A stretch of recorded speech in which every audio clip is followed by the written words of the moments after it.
Hey there, welcome to Iris Street Reno week 187. This week I get some irrigation going in the raised beds in the backyard, put some flowers on my front porch, and run the Bolder Boulder.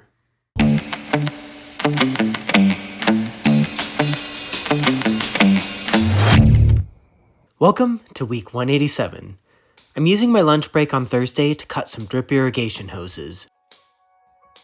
These 1/4-inch lines will be used in the raised beds to supply water to individual plants from the 1/2-inch mains. I want my beds to remain tidy, so I'm using lots of metal stakes to keep each supply line right at the plant it's supposed to water. Adding branch tubes is as easy as pushing the barb of a 1/4-inch connector through the 1/2-inch mains and then connecting the 1/4-inch hose to the other end. My kit came with connectors that have both single outlets and double outlets. A quick test shows water being supplied to each drip emitter and no leaks.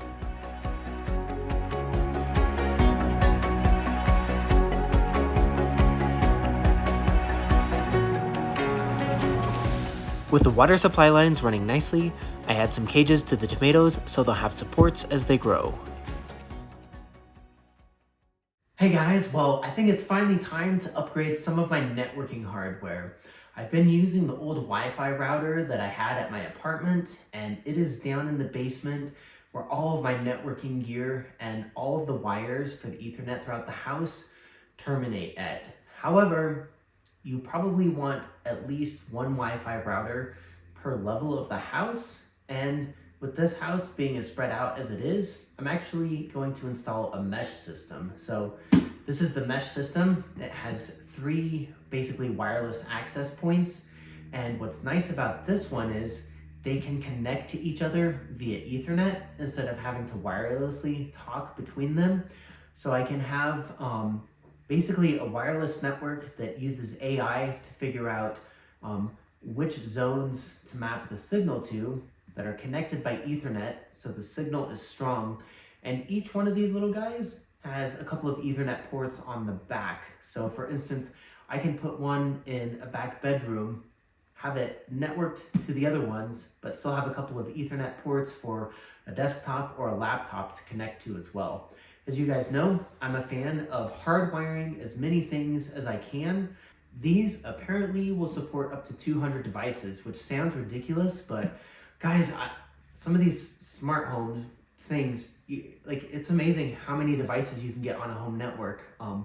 I've got 3 sprinklers. Each of those has a Wi-Fi. I've got something like, 15 color changing LEDs. Each of those connects to the Wi-Fi. My Nest thermostat connects to the Wi-Fi, my phone, my laptops, computers. So you can pretty easily get into the 20s and 30s of devices. So anyways, I hope these are a lot better. We're gonna install them today and see if the network is better.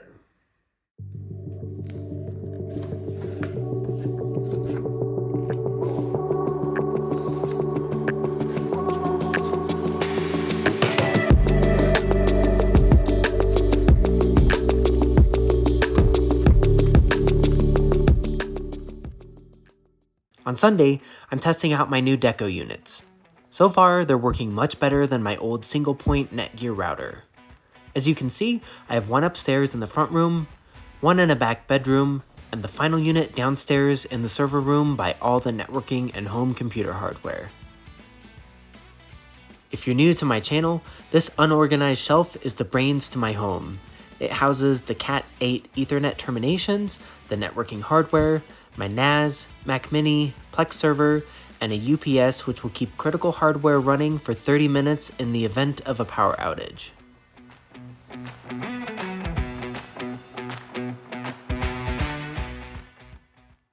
In the afternoon, I'm back from a trip to Home Depot with flowers.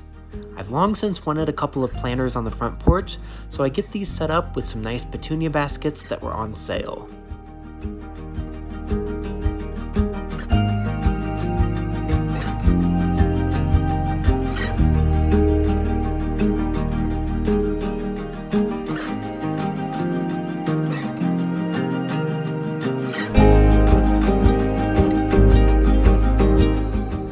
In the backyard, the final tomato and pepper cages go in the raised beds. While working, I caught this cool moment of a mama bird feeding her chick.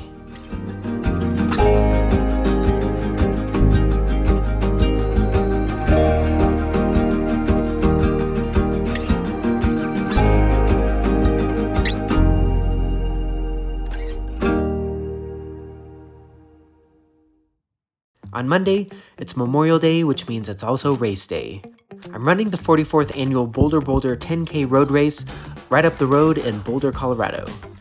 My sister and I used to run this every spring, and for the last few years, I'm getting back into running it with friends after about 10 years off.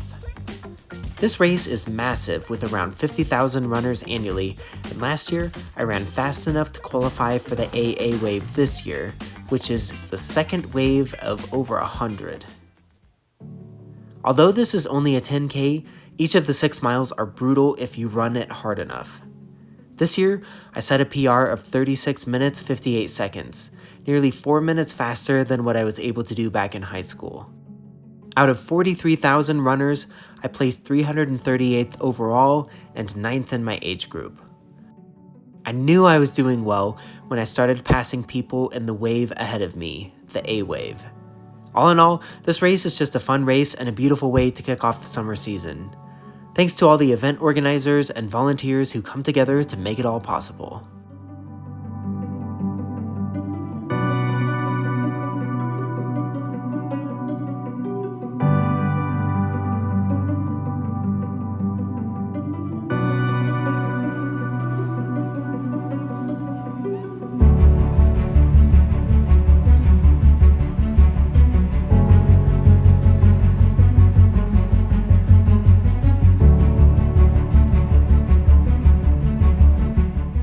That's all for week 187. Thanks for tuning in, and until next week, happy gardening, running, renovating, or whatever it is you like to do that makes your home home.